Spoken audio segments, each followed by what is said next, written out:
கேள்வி பார்வையாளர் வணக்கம். இந்த நேர்காணலில் நாம் சந்திக்க இருக்கும் சிறப்பு விருந்தினர் அண்ணா திராவிட மக்கள் முன்னேற்ற கழக பொதுச் செயலாளர் வழக்கறிஞர் பசும்பொன் பாண்டியன் சார். வணக்கம். வணக்கம். இது தேர்தல் காலம் தொடர்ந்து அரசியல் சூடுபடுத்திக் கொண்டு இருக்கிறது. என்னதான் எதிர்க்கட்சிகள் ஆளுங்கட்சியை நோக்கி பல்வேறு கேள்விகள் எழுப்பியிருந்தாலும் முக்கியமாக பார்த்தோம்னா தென் மாவட்ட தளபதி அஞ்சா நஞ்சன் என்று போற்றப்படக்கூடிய அழகிரி அவர்களுடைய மகள் கூட எங்கள் அப்பாவுக்கு வனவாசம் ரொம்ப நாளாக இருக்குன்ற மாதிரி ஒரு கருத்தை வைக்கிறாங்க. சித்தப்பா எங்கள் அப்பாவை கட்சிக்குள்ளே சேர்த்துக்கிற மாட்டாங்க, அதனால எங்கள் அப்பா வீட்டிலேயே முடங்கி கிடக்குறாங்க. எப்போதுமே தேர்தல் வந்தால் எங்கள் அப்பா ஆக்டிவாக இருப்பாங்க, ஆனால் இப்போது எங்கள் அப்பாவை பார்க்கவே எனக்கே வருத்தமாக இருக்கிற மாதிரியான ஒரு பூகம்பத்தை கிளப்பியிருக்காங்க.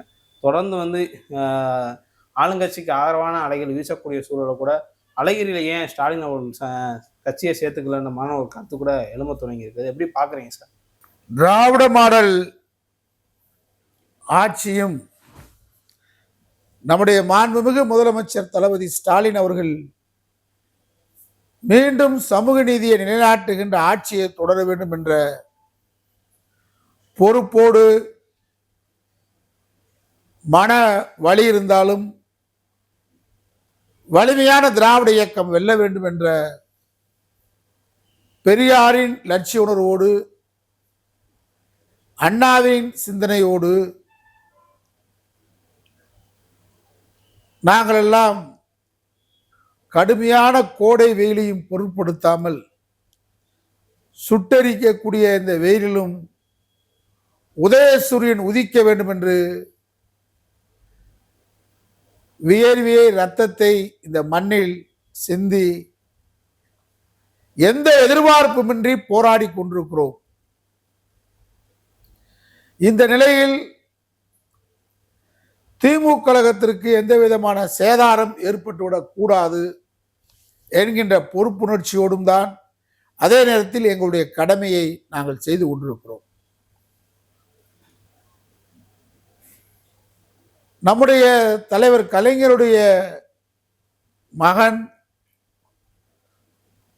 மரியாதைக்குரிய அழகிரி அவர்கள் அவருடைய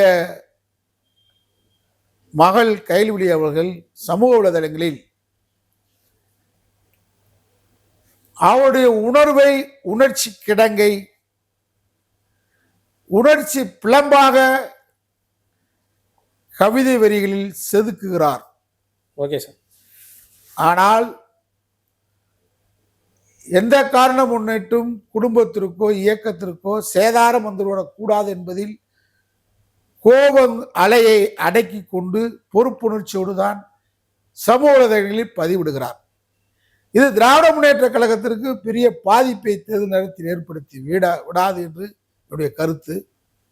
ஆனால் இந்த தக்க சமயத்தில் வெளியிட்டால்தான் நம்முடைய உணர்வு மதிக்கப்படும், நம்முடைய உணர்வு வெளிப்படுத்தப்பட வேண்டிய நேரம் இதுதான் என்று அவர் வெளிப்படுத்துவது சரிதான் என்பது என்னுடைய கருத்தாகும். அவர் ஒரு வார்த்தை சொல்லியிருக்கிறார், வனவாசம். அதாவது ஆடுன காலும் சும்மா இருக்காது, பாடுன வாயும் சும்மா இருக்காது. தளபதி ஸ்டாலின் அவர்கள் 13 வயதில் கோபாலபுரம் திராவிட முன்னேற்ற கழக இளைஞரணி என்று கோபாலபுரம் பகுதியில் இளைஞர்களை எல்லாம் திரட்டி அங்கே இருக்கக்கூடிய சலூன் கடையில் ஆரம்பித்தார். அவருடைய உணர்வு, அந்த உணர்வுக்கு சற்றும் குறையாதவர் அல்ல அழகிரி அவர்கள் என்பதை நாங்கள் கிட்டத்தட்ட ஒரு 30 ஆண்டுகளுக்கு மேல அந்த குடும்பத்தோடையும் அவர்களோடையும் குடும்ப உறவாக, அண்ணா சொன்ன மாதிரி குடும்ப பாச உணர்வாக பழகிய காரணத்தால் அனைத்தையும் அறிவோம். குடும்பத்துக்குள் பிணக்கம் வருவது இயற்கை. அண்ணன் தம்பி சண்டை, பங்காளி சண்டை, கணவன் மனைவி சண்டை, குடும்ப உறவுகளுக்குள் சண்டையிடுவது இயல்பு, மரபு. சச்சரவுகள் தொடரக்கூடாது. ஆனால் ஏனோ தலைவர் கலைஞர் வீட்டில் தொடர்ச்சியாக அழகிரி அவர்கள் தேர்தல் பணியாற்றியவர், பம்பரமாக சுழன்று பணியாற்றியவர். மறப்போம் மன்னிப்போம் என்று தாரக மந்திரத்தை நாம் வைத்திருக்கிறோம். யார் யாரையெல்லாம் மன்னித்த இயக்கம் திராவிட முன்னேற்ற கழகம், நம்முடைய தலைவர் கலைஞர், நம்முடைய தளபதி ஸ்டாலின். ஆனால் அழகிரி அவர்கள் தொடர்ந்து அரசியல் களத்தில் தள்ளி வைத்திருப்பது என்பது ஏற்றுக்கொள்ள முடியாத விஷயம்தான். அவர் நடவடிக்கையில் நமக்கு சில முரண் இருக்கலாம். அவர் நடவடிக்கையை சில தவறுகளை நாம் கண்டித்திருக்கலாம். எல்லாத்தையும் மீறி தலதோங்கி நிற்பது எது என்று கேட்டால், அவர் கட்சிக்காரங்களை அரவணைப்பதும் கட்சியை நடத்துவதும் அவர் கலைஞருக்கு இருக்கக்கூடிய நினைவாற்றலும் அபரிதமானது. அலையிருக்கு. நம்மளாம் ஃபோன் டைரி பார்த்துக்கிட்டு இருப்போம், ஃபோனில் நாமெல்லாம் ஸ்கோர் பண்ணி வச்சிருப்போம். அவர் விடிய விடிய தூங்க மாட்டார். மனப்படமா நம்பரை சொல்வார், அந்த நம்பரை கூப்பிடுங்க. கடந்த மதுரையில் பொன்முத்துராமலிங்க அவர்கள் நாடாளுமன்றத்துக்கு தேர்தலில் போட்டியிடும் போது அழகிரி தான் தேர்தல் பணிக்குழு தலைவர். நீங்க எல்லா பூத்துக்கும் போயிட்டு வந்துருவார். நைட் 1 மணி 2 மணி, காலைல 5 மணிக்கு வேட்பாளர் எண்ணி, அன்னைக்கு வந்து கவுண்டிங் வாக்கு எண்ணிக்கிற நாள். 5 மணிக்கு வரணும்னா 4:50க்கு நிற்பார். 5 மணிக்கு போயிட்டு அன்னைக்கு பெரியார் தல்லாவுல மாளிகையில் எல்லா கவுண்டிங் ஏஜென்ட்டை பூரா வர சொல்லியாச்சு. முதல் நிற்கிறாரு, பளிச்சுன்னு இருப்பார். எந்நேரம் தூங்காட்டினாலும் ஆள் வந்து நிற்பார். இந்த ஆள் வரமாட்டார் இந்நேரம்னுவார். ஒரு பேரை சொல்ற ஒருத்தர் சொல்றாரு, இந்நேரம் அவர் அங்கே இருப்பாருன்றார், ஒரு இடத்த சொல்றாரு. அதான் சொல்ல விரும்பல. அதுக்கு போய் வேற ஆளை போடுங்கன்றாரு, கணிச்சிருவாரு. ஃபீல்டு மார்ஷல் பொன்முத்துராமலிங்கம்னு சொன்னா அதுக்கு பின்னாடி ஃபீல்டு மார்ஷல் அழகிரி தான் மதுரையில். தொடர்ச்சியா தென் மாவட்டம் முழுவதும் கட்சியை வளர்த்தார். போராட்ட களத்தில் வந்து தூண்டி விட்டுட்டு போறாள் கிடையாது, அவரே களப்போறாள். பல விஷயங்களை சொல்ல முடியாது, அஃபென்ஸ் ஆயிரும், தப்பா போயிடும். ஆனா கட்சிக்காக அவரே விடிய விடிய தூங்க மாட்டார், எங்களோட நிற்பார், பயணிப்பார், போராட்ட களத்தில் நிற்கக்கூடியவர். இன்றைக்கு RSS பாஜக போன்ற சங் பரிவார் கூட்டம் தமிழ்நாட்டில் வீரியமா எழுதணும்னு நினைக்கிறார். திமுக வலுவா இருக்க வேண்டிய நேரம். அவர் புதுசா ஒன்றும் அரசியலுக்கு வரப்போறல, கூப்பிட போறதில்லை. நான் ஏற்கனவே ஒரு பேட்டியில சொல்லியிருக்கிறேன், நாங்கெல்லாம் இளைஞரணி மாணவர்கள் இருக்கும்போதே அவர் ஸ்டாலின் தலைவரா வரணும், அடுத்த தலைவர் அவன் தான்ப்பா அப்படின்னு எங்ககிட்ட. அடுத்து அவனதான் முதலமைச்சராக கொண்டு வரணும், தயார் பண்ணணும் அப்படி எங்களை போன்றவரெல்லாம் தயார்படுத்துற எந்த உள்நோக்கம் இல்லாம சொன்னவர். அதுக்கு பின்னாடி அவர் பேசியிருக்கிறாரு, வந்திருக்காரு, அது வேற. ஆனா ஆரம்பம் அவருடைய இன்டென்ஷன் ஒன்று மனிதனுக்குள்ள பிடிக்கலன்னா பேசலாம், அது மாதிரி பேசிருக்கலாம். ஆனா அவருடைய இன்டென்ஷன் அப்பாவுக்கு பின்னாடி தம்பி வரணும்னு நினைச்சது உண்மை, எங்களை போனவங்களாம் தெரியும். அதனால அவரை இவ்வளவு நாள் வெளியே வச்சிருக்க வேண்டிய அவசியம் இல்லை. அவங்க அப்பாவும் மறைந்து போயிட்டார், தலைவர் கலைஞர். அவர் காலத்தில் நடந்த சண்டை இல்ல. அதற்கு இந்த முதலமைச்சர் மு.க. ஸ்டாலினுக்கு எதிரான சில முயற்சி எடுத்தாங்கல்ல, அதையும் மறுக்க முடியாது. மு.க. ஸ்டாலின் அவர்களுக்கு எதிராக எடுத்தவங்களை கூட அவர் ஏத்துக்கிறலையா? தினசரி சைமன் சீமான் மு.க. ஸ்டாலின் அவர்களையும் தலைவர் கலைஞரை, மறைந்து போன தலைவர் கலைஞரை எவ்வளவு இழிவா, கள்ளக்குடி கொண்ட கலைஞர்னாநிதி வாழ்கின்ற அந்த பாட்டை கேட்டாலே உணர்ச்சி போடுவான். அவன் கள்ளத்தனம் புரிந்த கருணாநிதின்னு பாடுறான். அவனை விடவா அழகிரி தப்பு பண்ணிட்டாரு. நீங்க யாரை ஏத்துக்கல? நீங்க சொந்த அண்ணன் தானங்க, இயக்கத்துக்கு ரத்தம் சிந்தியவர் தானே. இந்த இயக்கம் நல்லா இருக்கணும், தலைவர் கலைஞர் நல்லா இருக்கணும், திமுக நல்லா இருக்கணும், தம்பி ஸ்டாலின் நல்லா இருக்கணும்னு சொன்னவர் தானே. இவரவே அரவணைக்காம நம்ம யார அரவணைக்க போறோம்? சகோதரத்துவம் சமத்துவம் பேசுறமே, அரவணைக்கலாம், அரவணைக்க வேண்டியவர். ஆனா இந்த நேரத்தில் அவங்க கயல்விழி அவர்களுடைய அந்த உணர்ச்சி பூர்வமான அவருடைய எண்ணம் சரியானதுதான். இல்ல இப்ப காலம் கடைந்த ஒரு முயற்சியா பார்க்கலாமா? இதற்கு முன்பாவே பேசியிருக்கலாம்ல, ஏதாவது 2 மாசத்துக்கு முன்னாடி அதை பேசினா. தளபதி தான் செஞ்சிருக்கணும். அவன் குடும்ப விவகாரம், நம்ம அதுக்கு மேல நம்ம என்ன சொல்ல முடியும்? ம். நம்ம இவங்க 2 தேர்தல் பேருமே ஒரு வாரத்துக்கு முன்னாடி அண்ணன்களாக பேச சகோதரர்களாக நம்ம கருதுறோம். நீர் அடைத்து நீர் விலகக்கூடாதுன்னு நினைக்கிறோம். இந்த கட்சிக்கு மதுரையில் அழகிரின்னு சொன்னா கட்சி தான், அவர் தான் கட்சி நடத்தினாரு ஒரு காலகட்டத்தில். இன்னைக்கு அவருக்கு தென் மாவட்டங்கன்னு சொன்னா அழகிரி வந்து கட்சியை வேகமா விரைவா ஒழுக்கமா வீரமா நடத்துவார். இன்னைக்கு அழகிரி தென் மாவட்டத்தில் தலைமை தாங்கியிருந்தா ஒரு அதிமுக பாஜக கூட்டணி தமிழ்நாட்டில் தென் மாவட்டத்தில் ஜெயிக்க முடியாது. மதுரையில் அழகிரி தாங்க முத உதயசூரியன்ல நாடாளுமன்றத்தில் வெற்றி பெற்றாரு. அதற்கு முன்னாடி சரித்திரம் இல்லை, அதுக்கு பின்னாடி சரித்திரம் இல்லை. மூர்த்தி, தளபதி, மணிமாறன் இப்ப இருக்காங்கல்ல, நாடாளுமன்றம் வர்ற தேர்தல் நின்று ஜெயிங்க பார்ப்போம் உதயசூரியன். கன்னியாகுமரி தேசியத்தினுடைய கோட்டைன்னு சொன்னாங்க. தென்மண்டல அமைப்பு செயலர் அழகிரியை போட்டதுக்கு முன்னாடி கன்னியாகுமரியை வெற்றி பெற்று காட்டுவேன்னு சொல்லி, என்னடா தேசிய கோட்டை, திராவிட கோட்டைடா அப்படின்னு சொல்லி கன்னியாகுமரி நாடாளுமன்றத்தை வெற்றி பெற வைத்தார். போட்டினா சேலஞ்ச் எடுத்துக்கிடுவாரு. ஆண்டிபெட்டி எதிர்கட்சி காலத்தில் அவர் தான் ஆண்டிபெட்டி பொறுப்பாளர். அவரும் பொன்முத்துராமலிங்கம் ஜெயலலிதாமா நிற்கும் போது எதிர்கட்சி காலத்தில் பூரா இடைத்தேர்தல் பூரா பொறுப்பாளர். இன்னைக்கு தென் மாவட்டத்தில் இருக்கிற திமுக நிர்வாகி என்ன நினைக்கிறாங்க? அவர் இருந்தா தூங்க விட மாட்டார், கட்சியை ஒழுக்கமா நடத்தணும். லஞ்ச லாவணியத்தை கட்சிக்காரங்க வாங்குறத கட்டுப்படுத்துவார். வேலை கட்சி வேலை ஒழுங்கா பார்க்கணும். நீங்க திருச்சிக்கு அங்கிட்டு கலைஞர் மாளிகை நிறைய கட்சி அலுவலகம் இருக்கு. திருச்சிக்கு அங்கிட்டு ராமநாதபுரம், மதுரை, சிவகங்கை,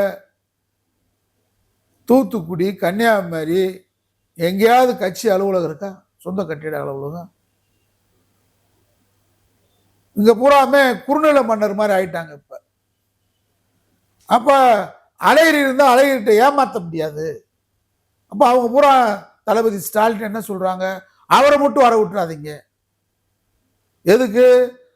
கொள்ளையடிக்கிறதுக்கு, லஞ்சம் வாங்குறதுக்கு ஃப்ரீயா இருக்காங்க. இப்ப இல்ல அதற்கு இன்னொரு காரணம் சொல்றாங்க, ரவுடி இந்த மாதிரி பெருகும் அப்படின்னு ஒரு கருத்து. ஏங்க ரவுடின்றது இல்லாம ஒரு காலத்துல அரசியலே பண்ண முடியும். அரசியல் எல்லாமே தேவைங்க.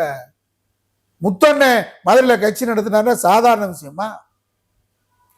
முத்தண்ணே வளந்தாம்பாண்டி முத்தண்ணே கூட இருந்தாரு. அல்டி மகாலிங்க, ஐயங்கோட்டை பவுலு,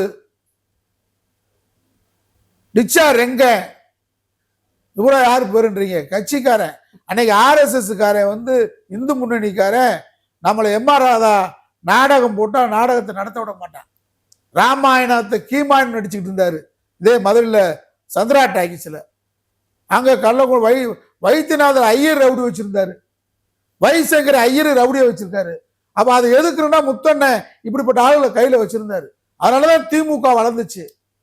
அண்ணன் பொன்முத்துராமலிங்கம் இருந்தாருன்னா கட்சிக்காரன் எல்லாம் வேணும்.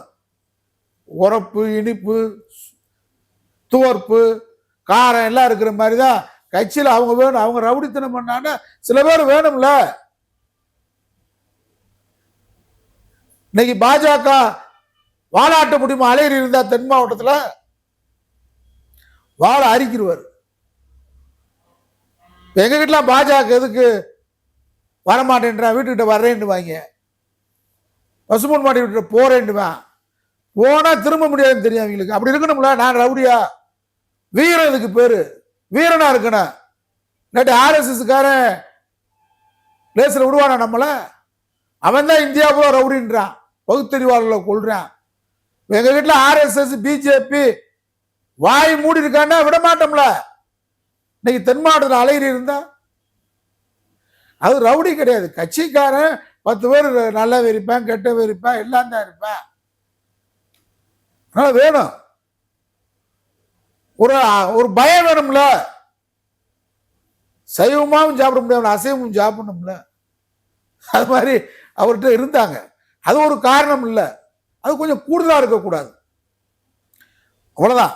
அதை அளவோட வச்சுக்கணும். கட்சிக்காரனை பாதுகாக்கிறதுக்கு எப்பயுமே கட்சிக்காரனுக்கு பாதுகாப்பே இன்னைக்கு இல்லையே. மூர்த்தி களத்துக்கு வந்துருவாரா? தளபதி களத்துக்கு வந்துருவாரா? மணிமாறன் களத்துக்கு வந்துருவாரா? களத்துல நம்ம கண்டு எதிர்கட்சி காலத்துல எம்ஜிஆர் காலத்துல கொடி கட்டி திமுக பறந்தான். அப்ப நம்மகிட்ட ஆள் படைப்பட்டால் எப்பயும் வேணும், எல்லா படையும் வேணும். எல்லா படை இருந்தாதான் அரசியல் பண்ண முடியும். அழகிரி அவருக்கு தனிப்பட்ட முறைக்கா ரவுடி வச்சிருந்தார், கட்சிக்காரனை பாதுகாக்கணும்ல. இன்னைக்கு மிரண்டான்ல, நம்மளா கிட்ட அவங்க மிரள்றாங்கன்னா காரணம் என்ன? ரவுடித்தனம் கிடையாது. கிட்ட வந்தா விட மாட்டான், வம்பு சண்டைக்கு போக மாட்டான், வந்த சண்டை விட மாட்டான். மதுரைக்காரனான்ற மாதிரி அழகிரி மதுரைக்காரனாவே மாறிட்டார். முரசொலி மதுரையில் வளர்த்தாரு. அன்னைக்கெல்லாம் யாரு கட்சி நன்கூட கொடுக்க ஆள் கிடையாது. கட்சிக்கு இவ்வளவு செல்போன் அடிப்பு, செல்போன்ல பேசினா ஒரே நேரத்தில் 1 கோடி ரூபா கொண்டு 1 மணி நேரத்தில் வந்துடும். கூகுள் பேல போட்டு விடுறேன். கட்சி இப்படி அப்படி இருக்கு. பகுதி செயலாளர், அட்டை செயலாளர் மூர்த்தி அடிச்சு, தளபதி அடிச்சா டக்கு டக்கு டக்குன்னு போட்டு விடுறதுக்கு ஆள் இருக்கேன். கட்சி அன்னைக்கு அப்படியா இருந்துச்சு? அழகிரி பிறந்தநாளை முன்னிட்டு ஆண்டிபட்டியை இடைத்தது நடக்குது. கட்சிக்கு நிதி இல்லை. என் பிறந்தநாளுக்கு எனக்கு சால்வ் அணிவிக்காதீங்க, நிதி கொடுக்கணும். அந்த நிதியை வாங்கி கொண்டு போய் அங்க சாதாரண ஒரு வேட்பாளர் வைகை சேகர் நிப்பாட்டியிருந்தோம், பொருளாதாரத்துல நலிந்த வேட்பாளரை. அவரு கொண்டு போய் அழகிரி பிறந்தநாள் பணத்தை போய் கொடுத்தார். அதாங்க கட்சி. இன்னைக்கு கட்சி எப்படி இருக்கு? இன்னைக்கு கட்சி இல்ல, ஆளுங்கட்சியா இருக்கிறனால கட்சி தெரியுது. எதிர்கட்சியா இருந்தா எதிர்கட்சி காலத்துல இனிமே திமுகவே வராதுன்ற காலகட்டத்தில் கட்சி நடத்துற ஒரு அழகிரி.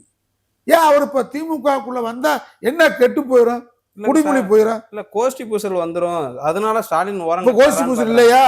கோஷ்டி பூசல தானே மதுரையில பிடிஆர் பல்வேல் தியாகராஜனை தோக்குறதுக்கு எல்லா வேலையும் பாக்குறாங்க. மதுரையில் இணக்கம் இருக்கா? மதுரையில் கோஷ்டி இல்லையா? வாடு கோஷ்டி இருக்கு, இருக்கா இல்லையா? மேற்கு தொகுதியில போனவரை சின்னமா தோத்ததுக்கு காரணம் என்ன? உள்ளடிப்பு வேலை தானே. மதுரையில தளபதி மேற்கு தொகுதியில 2 தடவை செல்லூர் ராஜுல தோக்குறாரு. அவர் மாவட்ட செயலாளர் இருக்காரு. ஜெயிக்கிறதுக்காக வடக்கு மாவட்ட செயலாளர் பொன்முத்துராமலிங்கம் இருக்காரு. அவர் வயதான காலத்துல அந்த மாவட்டத்தில் அவர் கொடுத்த வடக்கையும் தெற்கையும் ஒழுங்கா வேலை பார்த்து வச்சிருக்காரு. மத்தியும் மேற்கும் தளபதிக்கு மாவட்ட செயலாளர், மத்திய ஆட்டோமேட்டிக்கா பிடிஆர் வந்துருவாரு. ஒரே தொகுதி மேற்குல வேலை பார்த்து ஜெயிக்கிறதுக்கு துப்பு கட்ட தளபதிய பொன்முத்துராமலிங்கம் அவர்கள் வயதான காலத்துல வடக்கு தொகுதியில மாவட்ட செயலாளர் போட்டு வேலை பார்த்துட்டு தேர்தல் நேரத்துல அவரை எடுத்துட்டு அங்க கொண்டு போய் தளபதி எம்எல்ஏ ஆக்குனா, ஏப்பா நீ 3 தடவை 2 முக்கா தோத்து போனேன் மேற்கு தொகுதியில. ஒரு தொகுதி தான், 2 மாவட்டத்துக்கு 2 தொகுதிக்கு ஒரு மாவட்ட செயலாளர். பொன்முத்துராமலிங்கம் அவர்களுக்கு வடக்கும் தெற்கும் 2லயும் வெற்றி பெற வைக்க வேலை பார்க்கிறாரு. மத்திய மேற்கு, மத்தியில ஆட்டோமேட்டிக்கா பல்வேல் தியாகராஜ் வந்துருவாரு. மேற்க வேலை பார்த்து செல்லூர் ராஜா உன்னால ஜெயிக்க முடியல, நீ மாவட்ட செயலருக்கு லாயக்கில் சொல்லணும். உதயகுமார் திராவிட முன்னேற்ற கழகத்துக்கு தொடர்ந்து குறைச்சல். மணிமாறே 3 தடவை தோக்குறாரு, திருப்புறகுன்றத்துல தோக்குறாரு. அவரை மாவட்ட செயலாளர் வச்சிருக்கீங்க. குறுநில மன்னர் மாதிரி இருக்காங்க. அழகிரி அப்படி நடக்குமா? அழகிரி அப்படி நடக்குமா? நடக்காது. அதனால அவர் வரக்கூடாதுன்றாங்க. பொன்முத்துராமலிங்கம் திரும்ப வந்துடக்கூடாது, ஃபீல்டு மார்ஷல் பசுமன் பாண்டி உள்ளே வந்துருக்கும். நான் வரமாட்டேன், நான் பெரியார் அண்ணா கொள்கையை சொல்லிட்டு எங்கள் காலத்து நாங்கள் திராவிட மாடலை ஆதரிக்கிறோம். எனக்கு நான் எதுக்கு போய் பேசுறேன்னு கேட்டா திமுகக்குள்ள வரணும், மந்திரி ஆகணும்னு எண்ணம் இல்லை, விடமாட்டாங்க. இன்னைக்கு இருக்கிற திமுக நிலைமைய நம்ம மட்டும் கப்பம் கட்ட முடியாது, உங்களுக்கு வசூல் பண்ணி தர முடியாது. மக்கள்கிட்ட நம்ம சாதாரண சாமானியமானவருக்காக அண்ணா அந்த இயக்கத்தை உருவாக்குனார். அழகிரி பொன்முத்துராமலிங்கம் போன்றவர்கள்லாம் சாதாரண சாமானியமானவர்களை உருவாக்குனாங்க. நம்ம அப்ப இருந்தோம். இப்ப சாமானியமானுக்கு அங்க இடம் இல்லை. கோடிகளை குமிக்கணும். யாரோ ஐடி விங்கி வருது, என்னமோ விங்கி வருது, அந்த விங்கு இந்த விங்கெல்லாம் நம்ம பார்க்க முடியாது. நம்ம அண்ணாவின் தம்பிகள் கலைஞர் எழுத்து படிச்சுட்டு அரசியலுக்கு வந்தோம். இன்னைக்கு அதுவும் தேவையில்லைங்க சார். அந்த போன்ற அதுவும் அதே பார்த்துட்டு போக வேண்டியது. நாளைக்கு ஏதாவது சோதனை வந்தா முதலா ஒப்புதல் வாக்கு மூலம் கொடுத்துட்டு எங்களை இன்னொரு பணத்தை மட்டும் பணம் அங்க இருக்கு யார்கிட்ட கொடுத்தாங்களோ அமுட்டு ஒப்படைச்சிட்டு மூர்த்தி வெளியே போய் பிஜேபி போயிடுவார். அவங்களுக்கு தேவை பதவி பவிசு ஏசி. இனிமே அவங்களும் சாதாரணமா இருந்தவங்க தான். இன்னைக்கு திடீர் கோடீஸ்வரல் ஆயிட்டாங்க. தப்பு இல்லை. அவங்களுக்கு அப்படி ஒரு அமைப்பு இருக்கு. உழைச்ச அழகிரி எதிர்கட்சி காலத்துல உழைச்சவர். எதிர்கட்சி காலத்துல கட்சி நடத்துறது பெரிய சிரமம். 100 ரூபா கொடுக்க ஆள் கிடையாது. நீங்க மதில் எடுத்துக்கிட்டா ரைஸ் மில் பாலசுப்ரமணியன் ஒருத்தர் இருப்பார். நானும் போய் பல முறை எனக்கு கட்சிக்கு நன்கொடை கொடுங்கன்னு வாங்கியிருப்பேன். எதிர்கட்சி கால எம்ஜிஆர் முதலமைச்சர். அவங்க அரிசி ஆலை அவங்களுக்கு நெருக்கடி அன்னைக்கு. அதையும் மீறி திமுக தாங்க பாருங்க. இப்ப அவரெல்லாம் இருக்கிற அட்ரஸே தெரியல, முகவரியே இல்லை. கேஎஸ்பி சங்கர்லிங்கம் ஒருத்தர் இருந்தார், கட்சி அலுவலமே வாங்கி கொடுத்தாரு. அண்ணா தமிழகம் சின்னசாமி ஒருத்தர் இருந்தாரு, அண்ணாபத்தி சவுந்தரராஜன் இருந்தாரு. இவங்கெல்லாம் திமுக அன்னைக்கு இருந்த சாதாரண. இன்னைக்கு மிட்டா மிராசுகள் ஆலை அதிபர்கள் பெரும்பெரும் ஆள் இருக்காங்க. சொன்னா கோடிகளை கொட்டி குவிக்கிற அளவுக்கு ஆள் இருக்கு. அப்படி இருந்து திமுக வளரும் நினைக்கிற நம்ம மேல பொறாமை இல்லை, எல்லாம் போட்டி இல்லை. அழகிரி ஒரு இன்டென்ஸோட இல்ல, தம்பி வரணும் திமுக நிக்கணும் கலைஞர் பேர் நிக்கணும்னு நினைச்சாரு. ஒரு முறை அவர் ஒரு பிஜேபிக்கு ஆதரவா போறாருன்ற ஒரு செய்தி வந்தப்போ கூட நான் ஒரு கடிதம் கொடுத்து விட்டேன். எனக்கு அவருக்கு முரண்பாடு இருக்கு, பிடிக்கலன்னா கூட ஒரு கடிதம் கொடுத்து விட்டேன். ஆனால் தலைவர் கலைஞருடைய பெருமையை நிலைநிறுத்தணும். தலைவர் வீட்டிலிருந்து யார் இந்த மாதிரி ஒரு முடிவு எடுக்க மாட்டாரு அழகிரி அண்ணே. ஆனா நான் அவருக்கு ஒரு கடிதம் கொடுத்து விட்டேன். இப்ப அவருக்கு எனக்கும் பிடிக்காது, முரண்பாட்டில் இருக்கும். பிடிக்காத தனிப்பட்டது கிடையாது, சில முரண்பாட்டு விஷயம்தான். கோபம் நல்ல பண்பாளர் தான், மதிக்கக்கூடியவர், பாசமானவர், எங்கெல்லாம் மதிக்கக்கூடியவர். அவர் மாதிரி மதிக்கக்கூடியவெல்லாம் இன்னைக்கு இல்லை கட்சியில. நல்ல மரியாதை கொடுப்பார் உண்மையான கட்சிக்காரனுக்கு. சில இதுல முரண்பாடு தான், மற்றபடி வேற என்ன தனிப்பட்ட முறையில் எதுவும் கிடையாது. நான் அவரோட கொஞ்சம் முரட்டான பக்தன். அவர் எப்படி முரணோ அது மாதிரி நானும் கொஞ்சம் முரட்டானால, அதனால முரட்டுக்கு மட்டும் கொஞ்சம் பிடிக்காம இருச்சே தவிர மற்றபடி அவர் கொள்கையில கட்சிக்காரனை மதிக்கக்கூடிய ஒரு அன்பானவர், சாதாரண சாமானியவனை உயர்த்தவர் நினைக்கக்கூடியவர், கட்சிக்காரன் கலைஞர் மாதிரி நினைக்கக்கூடியவர். இன்னைக்கு அணுகுமுறை சாதாரணமா இல்லை திமுக தலைமையில். எதிர்கட்சி காலத்துல திமுக வளர்த்தாரு. அதனால நான் பேசுறது உள்நோக்கத்தோடலாம் பேசல. நான் திராவிட வல்லன் நினைக்கிறேன். நான் அதிமுகவும் வலுவா இருக்கணும்னு சொல்றேன். காரணம் அது அதிமுக திராவிட இயக்கன்ற பேர்லயாவது இருக்கு, பேரலையாவது. அதான் எடப்பாடியை சொன்னாப்பா ஓபிஎஸ் கட்சியில சேருப்பா, வைத்தியலிங்கத்துல கட்சியில சேரு, சின்னமாவள கட்சியில சேரு, டிடி தினகரன் கட்சியில சேரு. அது ஒரு திராவிட இயக்கம் இருக்குன்னு நினைக்கிறேன். அது மாதிரி திமுக வலுவான திராவிட இயக்கமா இருக்கணும். அழகிரி போன்றவர்கள் தேவை இந்த இயக்கத்திற்கு. அவர் வந்தா ஸ்டாலின் விசஸ் அழகிரி யாரு பெருசா? அவர் அந்த மாதிரி போட்டி போடக்கூடிய ஆள் அல்ல. அணிகள்லாம் இருந்துச்சுன்னு ஒரு கருத்து வருது. அணி அவன் தேவைக்கு வச்சுக்கிட்டாங்களே தவிர அவர் அப்படி ஒரு அணியை உருவாக்கக்கூடியவர் அல்ல. தம்பினா தம்பி ஆதரிச்சா உறுதியா இருப்பார். கலைஞர் மாதிரி இந்திரா காந்தி சொன்னாங்க, தலைவர் கலைஞர் அவர்கள் ஆதரித்தாலும் உறுதியா இருப்பார், எதிர்த்தாலும் உறுதியா இருப்பார். அது மாதிரி உறுதியாக எடுக்கக்கூடிய முடிவு. இப்ப அவர் திமுக குழப்ப விளைவிக்குன்னா எப்படியே விளைவிச்சிருக்க முடியும். அவர் பிஜேபிக்கு போயிருக்க முடியும், ஒரு அதிமுக போக முடியும். இப்ப நாங்கெல்லாம் எதுக்கு இவ்வளவு பேசிட்டு இருக்கோம்? இந்த தேர்தலில் என்னை விட RSS காரங்களுக்கு சீட்டு கொடுத்துருக்காங்க நத்தத்துல, உங்களுக்கு எல்லாம் தெரியும். புலிப்படை எலிப்படை வச்சு ஏமாதிரி கருணாசுக்கு சீட்டு கொடுத்துருக்காங்க. நான் திராவிட மாடலை ஆதரிச்சிருக்கேன், எந்த மந்திரிட்டும் போய் நிக்கல. 5 ஆண்டு காலம் திராவிட மாடலை ஆதரிச்சேன், கடுமையா பேசியிருக்கேன், எந்த எதிர்பார்ப்பும் இல்லை. இப்ப அவங்க கொடுக்கல, வருத்தப்படல. இப்பயும் திமுகவை தான் ஆதரிக்கிறேன். இப்ப நான் அழகிரி ஆதரிக்கிறது எந்த உள்நோக்கம் கிடையாது. அவர் அரசியலுக்கு வரலாம், வராம போகலாம். ஆனா ஒரு நியாயம் இருக்கு. அவரை பத்தி தெரிஞ்சவன், அறிந்தவன். அவர் வந்தா இயக்கம் வலுவா இருக்குன்னு நினைக்கிறார். ஓபிஎஸ்க்கு பேசினேன், எந்த எதிர்பார்ப்போட பேசுறேன்னா, சின்னமா சசிகலாவுக்கு பேசினேன், எதிர்பார்ப்பு இருந்ததா? அதிமுக ஒரு வலுவான இயக்கம் இருந்தாதான் பிஜேபி இங்க நுழைய முடியாது. அது மாதிரி திமுக அழகிரி போன்றவர்கள் இருந்தா இங்க நம்முடைய தளபதி ஸ்டாலினை ஏமாத்துறாங்க தென் மாவட்டத்தில். ஏமாற்று பெருவழியில் இருக்காங்க. அவங்க உள்ள வந்துடக்கூடாதுல எச்சரிக்கையா இருக்காங்க. அழகிரி வந்துட்டு அவரை ஏமாற்ற முடியாது. என்ன கட்சி வேலை பார்க்காம இருக்க முடியாது.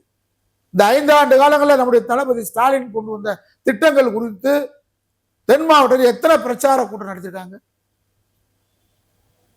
அழகிரி பொறுத்தல மேடையில் பேச மாட்டாரு, பேசுனா ரத்தன சுருக்கமா இருக்கும். ஆனா அதே நேரத்தில் செயல் வீரர், ஆற்றலாளர், எதையும் செய்யக்கூடிய ஒரு எதிர்கட்சி காலத்திலே வலுவா அப்படி அழகிரி போன்றதுனாலதான் தென் மாவட்டத்தில் திமுக இன்னைக்கு அவர் உரம் போட்டு வளர்த்து காடை கழனியாக்கி காடை உழுது இன்னைக்கு பயிர் நல்லா வச்சது முன்னாடி அறுவடை பண்றாங்க. நாங்கெல்லாம் கரட்டு நிலத்தை உழுது பயிரிட்டவங்க. திமுகன்ற கரட்டு நிலத்தை முரட்டுத்தனமா உழுது பயிரிட்டு உரம் போட்டிருக்கோம். அழகிரி எண்ணம் போன்றவர்கள், பொன்முத்துராமன் எண்ணம் போன்றவர்கள்லாம், எங்களை போன்றவர்கள்லாம் நான்லாம் 27 முறை தேசிய பாதுகாப்பு சட்டம் அனைத்தும் சென்றிருக்கேன். இன்னைக்கு இருக்கிற மூர்த்திக்கு என்ன தெரியுமா? தெரியாது. தளபதிக்கு தெரியுமா? மணிமாறன்களை என்னாண்டே தெரியாது. பணம் பண்ணா படி தெரிஞ்சுக்கிட்டாங்க. இப்ப ஒண்ணு பணத்தை நல்லா பண்றது, அதை அடிக்க வேண்டிய ஆளுக்கு அடிச்சு விடுறது, பங்கு கரெக்டா அடிச்சு விட்டுட்டே இருக்கிறது. இந்த மாதிரி ஆளு உள்ள கட்சிக்குள்ள அழகிரி என்ன நாங்களாம் வந்துடக்கூடாதுல கவனமா இருக்காங்க. அழகிரி என்ன வரட்டும், நாங்களாம் வரமாட்டோம். நாங்க இனிமே ஒரு முடிவு எடுத்துட்டோம். திராவிட மாடலை ஆதரிப்போம், தளபதி ஸ்டாலின் ஆதரிப்போம், திராவிட கருத்தில் ஆதரிப்போம். அந்த கருத்தியலை பயன்படுத்தி வாழக்கூடிய திருட்டு கும்பல், கொள்ளையடிக்கிற கும்பல், இயற்கை வளங்களை கொள்ளையடிக்கிற கும்பல் 5 ஆண்டு காலம் பொறுமையா இருந்தோம். இனிமே அந்த ஊழல் செய்யக்கூடிய, லஞ்சம் செய்யக்கூடியவங்கள தளபதி ஸ்டாலின் வாழுங்க நாங்க உணர்வுபூர்வமா சொல்லுவோம். தம்பி உதயநிதி வரட்டும்னு சொல்லுவோம். ஆனா நாங்க வாழுகன்னு சொல்றதுக்கும் கொள்ளையடிக்க வாழுகன்னு சொல்றதுக்கு வித்தியாசம் இருக்கு. கொள்ளையடிக்கிறோன்னு அம்பலப்படுத்துவோம். அதான் எதிர்காலம். அதனால அழகிரி போன்றவர்கள் வந்தால் வலிமையா இருக்கும். நம்முடைய கயல்விழி அவர்களுடைய கருத்து காலத்துக்கு ஏற்றவை, சிந்திக்க வைக்கக்கூடிய கருத்தாகும். நன்றி சார். நன்றி.